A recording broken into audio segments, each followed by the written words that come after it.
So over the past 3 years, as you know, Susie, we've been undertaking significant curriculum redevelopment at Olchfa School. And in the past year, the school has employed a team of teacher researchers to really evaluate the efficacy of the new curriculum and to undertake action research to help us develop really and continue to develop our curriculum. Within humanities, the iThink curriculum, can you tell us a little bit about the action research that's been undertaken there, please? Part of the iLearn evaluation highlighted the need to improve collaboration and group discussion across the school, and I think the iThink learning area was really keen to take on this project because it forms part, such an essential part of the teaching and learning within that learning area. The research question specifically was, how does the explicit teaching of group work skills improve the quality of group discussion? So we're really looking at trying to improve the collaboration between pupils by really having an evidence-informed approach. And we were looking at the work of Neil Mercer, sort of seminal work from the likes of Robin Alexander, looking at the Thinking Together programme. And we put together then a sort of a 6-week intervention, and sort of Gail Quick and Tom Powell led on that. And they developed an intervention that proved highly successful. You used a semi-structured observational schedule as one of your research instruments. How did you initially gain consent from pupils and parents for that?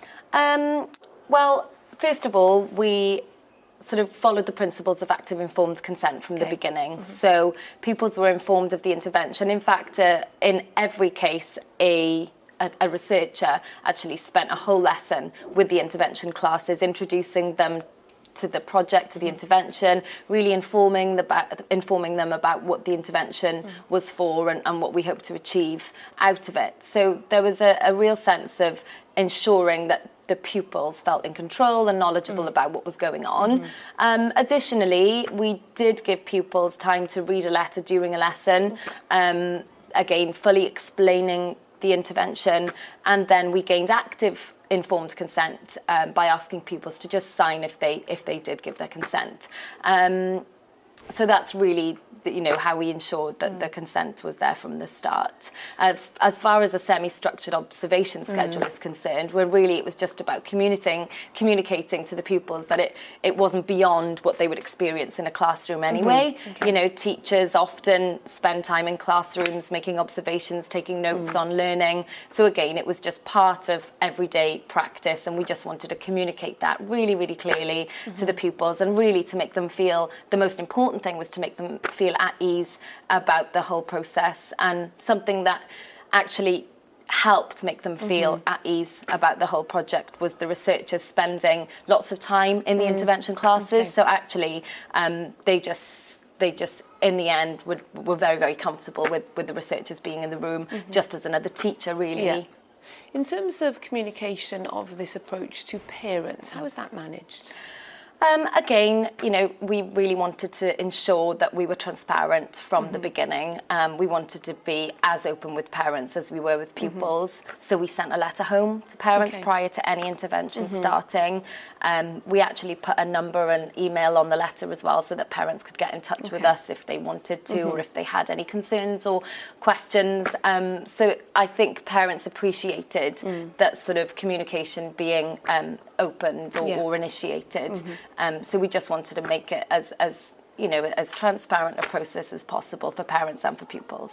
Obviously, with consent, it's not something that's just initiated once. It's a continuation throughout the whole action research project. How did you ensure that the pupils knew and felt comfortable if they did want to withdraw their consent in the process?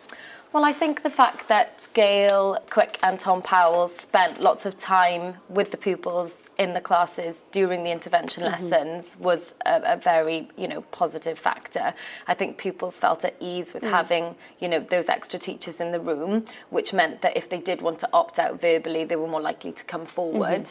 Additionally, we really wanted to make sure that, people didn't feel coerced into, you know, carrying on with the action research project, even if they'd signed a letter sort of 2 weeks prior.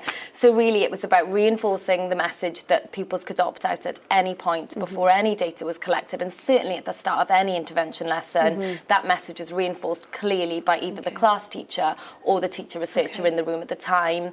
Additionally, to make it even easier for pupils to opt out, we had to come up with a strategy for ensuring that pupils could do it sort of during a lesson.